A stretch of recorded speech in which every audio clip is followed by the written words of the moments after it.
IPL 2026లో భాగంగా Sunrisers Hyderabad ఇప్పటివరకు 6 మ్యాచ్లు ఆడి అందులో 3 మ్యాచ్లు విజయం సాధించి పాయింట్ల పట్టికలో 4వ స్థానంలో చేరుకుంది.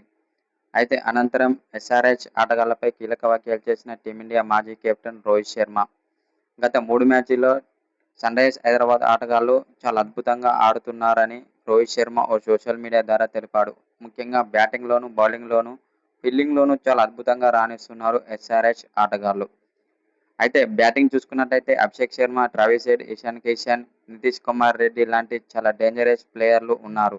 వాళ్ళు గనక ఫామ్‌లోకి వస్తే మాత్రం వారిని ఆపడం చాలా కష్టమని రోహిత్ శర్మ పేర్కొన్నాడు. ముఖ్యంగా అభిషేక్ శర్మ చాలా డేంజరస్ ప్లేయర్. అతడు గనక క్రీజులో నిలదొక్కితే మాత్రం ప్రత్యర్థి బౌలర్లకు చుక్కలు చూపిస్తాడని రోహిత్ శర్మ అన్నాడు. ఎందుకంటే అభిషేక్ శర్మ చాలా డేంజరస్ ప్లేయరు. ప్రత్యర్థి బౌలర్ ఎవరైనా సరే బంతి బౌండరీ దాటాల్సిందే అన్నట్లుగా ఆడుతాడు అభిషేక్ శర్మ. పవర్ ప్లేలోనైతే అతన్ని ఔట్ చేయకపోతే మాత్రం ప్రత్యర్థి బౌలర్లకు ముచ్చెమటలు పట్టిస్తాడని చెప్పుకొచ్చాడు.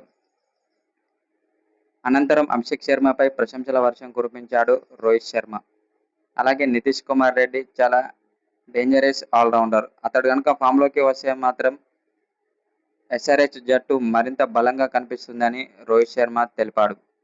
అనంతరం ఎస్ఆర్హెచ్ ఆటగాళ్లపై ప్రశంసల వర్షం కురిపించాడు. వాళ్ళ యొక్క ఫామ్‌ను ఇలానే కంటిన్యూ చేస్తే మాత్రం రాబోయే రోజుల్లో ఎస్ఆర్హెచ్‌ను ఓడించడం చాలా కష్టమే అని కొందరు మాజీ క్రికెటర్లు అంటున్నారు. ఎందుకంటే బ్యాటింగ్ పరంగా, బౌలింగ్ పరంగా చాలా బలంగా కనిపిస్తుందని చెప్పుకొస్తున్నారు కొందరు మాజీ క్రికెటర్లు.